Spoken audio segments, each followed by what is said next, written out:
പുതിയൊരു വീഡിയോയിലേക്ക് എല്ലാവർക്കും സ്വാഗതം.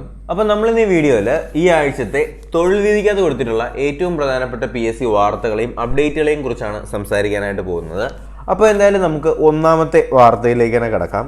ആദ്യത്തെ വാർത്ത അല്ലെങ്കിൽ ആദ്യം നമുക്ക് ഇമ്പോർട്ടൻസ് കൊടുക്കേണ്ട ഒരു വാർത്ത എന്ന് പറയുന്നത് 21 തസ്തികകളിലേക്ക് കേരള PSCയുടെ വിജ്ഞാപനം ഉടനെ വരാൻ പോകുന്നു എന്ന് പറയുന്നുണ്ട്. അതുപോലെ തന്നെ പിന്നെ വരുന്നത് നമ്മുടെ സിവിൽ പോലീസ് ഓഫീസറുമായിട്ട് ബന്ധപ്പെടുത്തിയിട്ട് സിവിൽ പോലീസ് ഓഫീസർ 140 ഒഴിവുകളാണ് നിലവിൽ റിപ്പോർട്ട് ചെയ്തിട്ടുള്ളത്. അപ്പോൾ അതിൻ്റെ ലിസ്റ്റുകളിലേക്ക് അല്ലെങ്കിൽ ലിസ്റ്റുകളിൽ 3035 പേര് വർദ്ധിച്ചു എന്നും പറയുന്നുണ്ട് കേട്ടോ. എന്ന് വെച്ചാൽ നമ്മുടെ കഴിഞ്ഞ മെയിൻ ലിസ്റ്റും ഇപ്പോഴത്തെ മെയിൻ ലിസ്റ്റും തമ്മിലുള്ള ഒരു താരതമ്യമാണ് അതിനകത്ത് കൊടുത്തിട്ടുള്ളത്. ഇപ്പോൾ ഓരോ ജില്ലകളുടെ എന്ന് വെച്ചാൽ CPOയുടെ സിവിൽ പോലീസ് ഓഫീസറിൻ്റെ ഓരോ പോലീസ് ജില്ലകളുടെയും കാര്യങ്ങൾ വെച്ച് നോക്കുകയാണെന്നുണ്ടെങ്കിൽ നമ്മുടെ തിരുവനന്തപുരം SAPക്കകത്ത് റിപ്പോർട്ട് ചെയ്ത ഒഴിവുകൾ എന്ന് പറയുന്നത് 190 മുൻ ലിസ്റ്റിലെ നിയമന ശുപാർശ എന്ന് പറയുന്നത് 1008 പേരാണ്. അതുപോലെ തന്നെ മലപ്പുറത്ത് നിലവിലെ റിപ്പോർട്ട് ചെയ്ത ഒഴിവെന്ന് പറയുന്നത് 324 കഴിഞ്ഞ പ്രാവശ്യം 832 പേർക്കാണ് എന്ത് ചെയ്യുന്നത് നിയമന ശുപാർശ പോയിട്ടുള്ളത്. അതുപോലെ തന്നെ എറണാകുളത്ത് 141 ഒഴിവുകളാണ് റിപ്പോർട്ട് ചെയ്തത്. മുൻ ലിസ്റ്റിലെ നിയമന ശുപാർശ എന്ന് പറയുന്നത് 602 അതുപോലെ തന്നെ തൃശ്ശൂരിനകത്ത് റിപ്പോർട്ട് ചെയ്തിട്ടുള്ളത് 255 തൃശ്ശൂർ കഴിഞ്ഞ പ്രാവശ്യം റിപ്പോർട്ട് ചെയ്തത് 981 ഒഴിവുകളാണ്. അതുപോലെ തന്നെ പത്തനംതിട്ട ജില്ലയിൽ നിലവിലിപ്പോൾ റിപ്പോർട്ട് ചെയ്തത് 221 ഒഴിവുകളും മുൻ നിയമന ശുപാർശ പ്രകാരം അത് 763 ഒഴിവുകളാണ് റിപ്പോർട്ട് ചെയ്തിട്ടുണ്ടായിരുന്നത്. അതുപോലെ തന്നെ കാസർഗോഡ് ജില്ലയിൽ 211 ഒഴിവുകളും കഴിഞ്ഞ പ്രാവശ്യം 754 ഒഴിവുകളും റിപ്പോർട്ട് ചെയ്തിട്ടുണ്ടായിരുന്നു. ഇടുക്കിയിൽ ഇപ്രാവശ്യം 88 ഒഴിവും കഴിഞ്ഞ പ്രാവശ്യം 600 ഒഴിവുകളുമാണ് റിപ്പോർട്ട് ചെയ്തിട്ടുണ്ടായിരുന്നത്. അങ്ങനെ ആകെ മൊത്തത്തിൽ നിലവിലിപ്പോൾ റിപ്പോർട്ട് ചെയ്ത ഒഴിവുകളുടെ എണ്ണം എന്ന് പറയുന്നത് 1430 കഴിഞ്ഞ പ്രാവശ്യം അത് 5610 അപ്പോൾ എന്തായാലും ഈ റിപ്പോർട്ട് ചെയ്ത ഒഴിവുകളുടെ എണ്ണം ഇനി കൂടുകയുള്ളൂ. അപ്പോൾ എന്തായാലും റാങ്ക് ലിസ്റ്റിൽ ഉൾപ്പെട്ടവർ ടെൻഷനൊന്നും അടിക്കേണ്ട ആവശ്യമില്ല. എന്താണ് ഇപ്പോൾ കയറാൻ പറ്റിയില്ല എന്നുണ്ടെങ്കിൽ ഓരോ സ്റ്റെപ്പുകളായിട്ടാണോ അല്ലെങ്കിൽ ഓരോ ബാച്ചായിട്ടായിരിക്കും നിങ്ങളെ കയറ്റാനായിട്ട് പോകുന്നത്. അപ്പോൾ എന്തായാലും അതിൻ്റെ കാര്യത്തിൽ ടെൻഷനൊന്നും ആവണ്ട. ഓക്കെ, അതുപോലെ തന്നെ നമ്മുടെ സിവിൽ പോലീസ് ഓഫീസറിൻ്റെ റാങ്ക് ലിസ്റ്റിൽ ഉൾപ്പെട്ടവരെന്ന് പറഞ്ഞിട്ട് ഓരോ ജില്ലയ്ക്കകത്തും ഉൾപ്പെടുത്തിയിട്ടുള്ള ആൾക്കാരുടെ എണ്ണവും ഇതിനകത്ത് കൊടുത്തിട്ടുണ്ട്. തിരുവനന്തപുരം ജില്ലയിലെ മെയിൻ ലിസ്റ്റിനകത്ത് 1713 പേരാണ്. സപ്ലിമെൻ്ററി ലിസ്റ്റിൽ 410 പേര്. ആകെ മൊത്തത്തിൽ 2123 പേര്. മുൻ റാങ്ക് ലിസ്റ്റിനകത്ത് 1555 പേരായിരുന്നു ഉൾപ്പെട്ടിട്ടുണ്ടായിരുന്നത്. അതുപോലെ തന്നെ നമ്മുടെ മലപ്പുറത്താണെങ്കിൽ മെയിൻ ലിസ്റ്റിൽ 1902, സപ്ലിമെൻ്ററിയിൽ 524, ആകെ മൊത്തത്തിൽ 2426, കഴിഞ്ഞ പ്രാവശ്യം 1792. അതുപോലെ തന്നെ നമ്മുടെ എറണാകുളം ജില്ലയിലാണെങ്കിൽ 1203, സപ്ലിമെൻ്ററിയിൽ 246, ആകെ മൊത്തത്തിൽ 1449. മുൻ റാങ്ക് ലിസ്റ്റിലാണെങ്കിൽ 1254 കേട്ടോ. തൃശ്ശൂരും അതേപോലെയാണ് മെയിൻ ലിസ്റ്റ്. അങ്ങനെ ഓരോ ലിസ്റ്റിനകത്ത് കൊടുത്തിട്ടുണ്ട്. ഞാനത് സൈഡിൽ കൊടുത്തേക്കാം, നിങ്ങളതൊന്ന് ജസ്റ്റ് ഒന്ന് വായിച്ചു നോക്കിയാൽ മതി. ഓക്കെ, അങ്ങനെ മുൻ നിയമനം എന്ന് പറയുന്നത് 5610 പേരാണ്. ആകെ മൊത്തത്തിൽ കഴിഞ്ഞ പ്രാവശ്യം അപ്പോയിന്റ് ചെയ്തത് 5610 പേരെയാണ്. ഇത്തവണ അത് 7000 കടക്കുമെന്നാണ് പ്രതീക്ഷ കേട്ടോ. അപ്പോൾ കഴിഞ്ഞ തവണ അത് 5610 ഇത്തവണ CPOയുടെ അപ്പോയിൻമെന്റ് എന്ന് പറയുന്നത് 7000 കടക്കുമെന്നാണ് പ്രതീക്ഷ. ഓക്കെ, നിലവിൽ റിപ്പോർട്ട് ചെയ്ത ഒഴിവുകൾ എന്ന് പറയുന്നത് 1430 ഓക്കെ, അപ്പോൾ ഇത്രയും കാര്യങ്ങൾ നിങ്ങൾ ജസ്റ്റ് ഒന്ന് നമ്മുടെ സിവിൽ പോലീസ് ഓഫീസറുമായിട്ട് ബന്ധപ്പെടുത്തിയിട്ട് അറിഞ്ഞിരിക്കുക.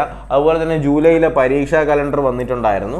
CPO പരീക്ഷ 15-നും 22-നും, WCPOയുടെ ആണെന്നുണ്ടെങ്കിൽ അത് 8-ാം തീയതി ജൂലൈ 8-ാം തീയതിയാണെന്ന് പറഞ്ഞു. KSEBയുടെ സബ് എഞ്ചിനീയറിൻ്റെ പരീക്ഷ 12-ാം തീയതിയാണ്. മെയ് 11 വരെ കൺഫർമേഷൻ നൽകാം. ഇന്നിപ്പോൾ മെയ് 1 ഇനി 10 ദിവസമേ ഉള്ളൂ. ഇതുവരെ ചെയ്യാത്ത ആരെങ്കിലും ഉണ്ടെങ്കിൽ എത്രയും വേഗം തന്നെ അന്ന് ചെയ്യാൻ നോക്കുക. ഓക്കെ, അതുപോലെ തന്നെ നമ്മുടെ ജൂലൈയിലെ പ്രധാനപ്പെട്ട പരീക്ഷകളെന്ന് പറഞ്ഞിട്ട് ഞാനൊരു ഡീറ്റെയിൽഡ് വീഡിയോ ചെയ്തിട്ടുണ്ടായിരുന്നു. അപ്പോൾ സംശയമുള്ളവർ ആ ഒരു വീഡിയോ ഒന്ന് ചെക്ക് ചെയ്ത് നോക്കിയാൽ മതി. അതുപോലെ തന്നെ പുറത്താക്കപ്പെട്ട സ്കൂൾ ടീച്ചറിൻ്റെ ഇംഗ്ലീഷ് അധ്യാപകർക്ക് പുനർനിയമനം നൽകാനായിട്ട് തീരുമാനിച്ചിട്ടുണ്ട്. അതുപോലെ തന്നെ സ്കൂളുകളിലെ താൽക്കാലിക നിയമനം എംപ്ലോയ്മെൻറ്റ് എക്സ്ചേഞ്ച് വഴി വേണം നടത്താനായിട്ട്, അല്ലാതെ സ്കൂളുകാരല്ല നടത്തേണ്ടതെന്ന് പറയുന്നുണ്ട്. പുതുതായിട്ട് 26 തസ്തികയിലേക്കാണ് കേരള PSCയുടെ വിജ്ഞാപനം വരാനായിട്ട് പോകുന്നത്. അതിൻ്റെ ഗസറ്റ് തീയതി 29-ാം തീയതി വരുമെന്നാണ് പറഞ്ഞത്. 29 എന്ന് പറയുമ്പോൾ 29/4/2023 ഗസറ്റ് തീയതി വരുന്നു. അതുപോലെ തന്നെ അപേക്ഷാ തീയതി മെയ് 31 രാത്രി 12 വരെയാണെന്നും പറയുന്നുണ്ട്. അപ്പോൾ ഇതിനകത്ത് ജനറൽ റിക്രൂട്ട്മെന്റ് സംസ്ഥാന തലത്തിനകത്ത് വരാനായിട്ട് പോകുന്നത് അസിസ്റ്റന്റ് പ്രൊഫസർ, അതുപോലെ തന്നെ ഭാരതീയ ചികിത്സാ വകുപ്പിലേക്കുള്ള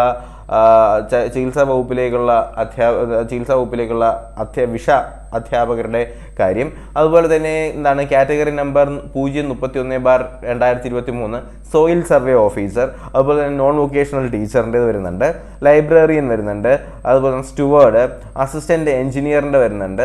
അങ്ങനെ ഒരുപാട് തസ്തിക നമുക്ക് നിലവിലിപ്പോൾ വരാനായിട്ട് പോകുന്നുണ്ട്. ഓക്കെ, അപ്പോൾ ഇത് അസിസ്റ്റന്റ് നമ്മുടെ ജനറൽ വിഭാഗവും സ്പെഷ്യൽ റിക്രൂട്ട്മെൻറ്റും അതുപോലെ തന്നെ NCA ജില്ലാതലം അതിൻ്റെ ഒക്കെ വരുന്നുണ്ട്. അപ്പോൾ എന്തായാലും ഈ ഒരു എന്താണ് നോട്ടിഫിക്കേഷൻ വന്നാലുടൻ അതുമായിട്ട് ബന്ധപ്പെടുത്തിയിട്ടുള്ള കാര്യങ്ങൾ നിങ്ങൾ ഞാൻ അറിയിക്കാം. അതുപോലെ തന്നെ നമ്മുടെ സഹകരണ സംഘം ബാങ്കുകളിലേക്ക് 156 ഒഴിവുകൾ റിപ്പോർട്ട് ചെയ്തിട്ടുണ്ട്. അതിൽ 137 ജൂനിയർ ക്ലർക്ക് കാഷ്യറിൻ്റെ അവസരവും വരുന്നുണ്ട് എന്ന് പറയുന്നുണ്ട് കേട്ടോ. അപ്പോൾ എന്തായാലും അതൊക്കെ നിങ്ങളൊന്ന് ശ്രദ്ധിക്കുക. പിന്നെ ഇതിനകത്ത് വരുന്ന പ്രധാനപ്പെട്ട വാർത്ത എന്ന് പറയാനായിട്ട് അസിസ്റ്റന്റ് പ്രിസൺ ഓഫീസറിന് കായികക്ഷമതാ പരീക്ഷ അല്ലെങ്കിൽ ഫിസിക്കൽ ടെസ്റ്റ് ഉണ്ടോ എന്ന് ചോദിക്കുന്നുണ്ട്.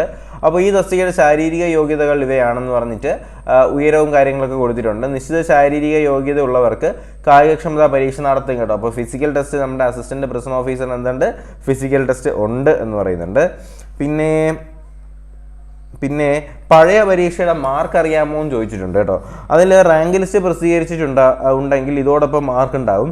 PSC ഉൾപ്പെടുത്താറുണ്ട്. വിവരാവകാശ നിയമപ്രകാരം അപേക്ഷ നൽകിയാലും മാർക്ക് അറിയാം. അപ്പോൾ വിവരാവകാശം കൊടുത്താലും മാർക്ക് അറിയാമെന്ന് പറയുന്നുണ്ട്. അപ്പോൾ ആർക്കെങ്കിലും മാർക്ക് അറിയണമെന്നുണ്ടെങ്കിൽ നിങ്ങളൊരു കാര്യം ചെയ്താൽ മതി, വിവരാവകാശം കൊടുക്കുക. 10 രൂപയിലേ ഉള്ളൂ, വിവരാവകാശം കൊടുക്കുക. അപ്പോൾ മാർക്ക് അറിയാമെന്നാണ് ഇതിനകത്ത് കൊടുത്തിട്ടുള്ളത്. അങ്ങനെ കിട്ടോ ഇല്ല എന്നുള്ള കാര്യം എനിക്കറിയത്തില്ല. എന്തായാലും നിങ്ങളൊന്ന് ട്രൈ ചെയ്ത് നോക്കുക. ഏതെങ്കിലും ഒരു പരീക്ഷയുടെ നിങ്ങളുടെ മാർക്ക് അറിയാനായിട്ട് നിങ്ങൾക്ക് ഒരു വിവരാവകാശം വേണമെങ്കിൽ കൊടുക്കാം. ഓക്കെ, അപ്പോൾ ഇത്രയൊക്കെ വാർത്തകൾ തന്നെയാണ് നമ്മുടെ ഇതിനകത്ത് പറയുന്നത്. ഏറ്റവും പ്രധാനപ്പെട്ട വാർത്ത എന്ന് പറയുന്നത് നമ്മുടെ പോലീസുമായിട്ട് ബന്ധപ്പെടുത്തിയിട്ടുള്ള അപ്പോയിൻമെൻറ്റിൻ്റെ കാര്യങ്ങളാണ് ഇതിനകത്ത് ഏറ്റവും കൂടുതൽ പറഞ്ഞിട്ടുണ്ടായിരുന്നത്. അതുപോലെ തന്നെ നമ്മുടെ IRBയുടെ പരീക്ഷ 3-ാം തീയതി വരുന്നുണ്ട്, ഫോറസ്റ്റിൻ്റെ പരീക്ഷ 9-ാം തീയതി വരുന്നുണ്ട്. അതുപോലെ തന്നെ നമ്മുടെ എന്താണ് യൂണിവേഴ്സിറ്റി അസിസ്റ്റൻറ്റിൻ്റെ സബ് ഇൻസ്പെക്ടറിൻ്റെ ഡിഗ്രി പ്രിലിംസിൻ്റെ അടുത്ത പരീക്ഷ അതിൻ്റെ ഡേറ്റിൻ്റെ കാര്യം ഇപ്പോഴും പലർക്കും കൺഫ്യൂഷനാണ് എന്നാണ് തോന്നുന്നത്. ഹാൾ ടിക്കറ്റും കാര്യങ്ങളൊന്നും ഇതുവരെ വന്നിട്ടില്ല. അപ്പോൾ എന്തായാലും അത് ഉടനെ തന്നെ വരുമെന്നാണ് പറയുന്നത്. അപ്പോൾ എന്തായാലും പുതിയൊരു വീഡിയോയും ക്ലാസ്സും ഒക്കെ ആയിട്ട് നമുക്ക് ഉടനെ തന്നെ കാണാം. അതിന് മുന്നേ ചാനൽ ഇതുവരെ സബ്സ്ക്രൈബ് ചെയ്ത് ആരെങ്കിലും കാണുന്നുണ്ടെങ്കിൽ PSC വാർത്തകൾക്കും അപ്ഡേറ്റുകൾക്കും ക്ലാസ്സുകൾക്കും ആയിട്ട് ചാനൽ ഇപ്പോൾ തന്നെ സബ്സ്ക്രൈബ് ചെയ്യുക. ബെൽ ബട്ടൺ കൂടി എനേബിൾ ചെയ്യാനായിട്ട് മറക്കരുത് കേട്ടോ. അപ്പോൾ എന്തായാലും പുതിയൊരു വീഡിയോയും ക്ലാസ്സും ഒക്കെ ആയിട്ട് നമുക്ക് ഉടനെ തന്നെ കാണാം. അതുവരെയ്ക്കും എല്ലാവർക്കും bye bye, good bye, take care.